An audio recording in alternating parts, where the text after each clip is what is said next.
विशेष गरी यो मेरो जस्तो अनुहार छ नि हो तिनीहरूले उहाँले चाहिँ सुन्नु होला है म कुनै विशेष यो जाति भन्न चाहन्न हैन हामीलाई चाहिँ कसरी मूर्ख बनाइयो भन्दाखेरि हामीले भन्छ नि यो त मेरो जातले पाएको यो रक्सी त मैले खानुपर्छ सानैदेखि हामीलाई चाहिँ खिलाइन्छ मासु त ओहो यो त हाम्रो जातिमा खाइन्छ यो त एकदमै राम्रो कुरा हो यसले त फाइदा हुन्छ तर रक्सी र मासु खाएर फाइदा अहिलेसम्म भएको मैले त देखेको छैन रक्सी र मासु खाएपछि के हुन्छ निद्रा लाग्छ सुतिन्छ हैन दिमाग आउट अफ कन्ट्रोल अनि जसले जे गरिदियो बस अगर रक्सी खिलाएर मान्छेहरूलाई के गरिन्छ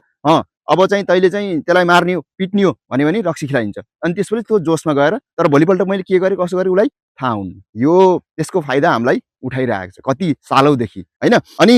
जब रक्सी खाएर सुतेपछि अब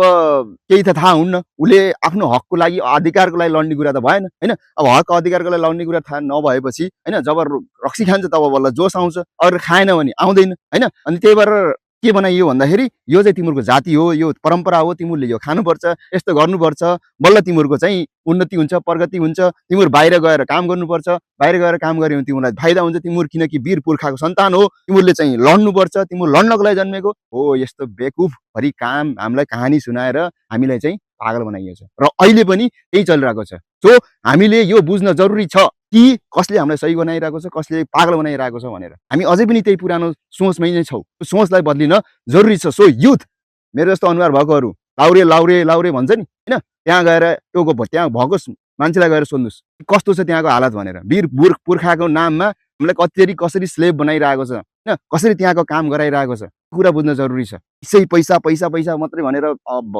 दुनियाँलाई बस पागल बनाइदिएको छ त्यसैको पछाडि हामी भागिरहेको छ हक अधिकार हामीले आफ्नो देशमा पनि पाउन सकिन्छ त्यसको लागि लड्न जरुरी छ त्यसको लागि अगाडि बढ्न जरुरी छ सोच्न जरुरी छ रक्सी खाएर मासु खाएर सुतेर कसैले पनि तपाईलाई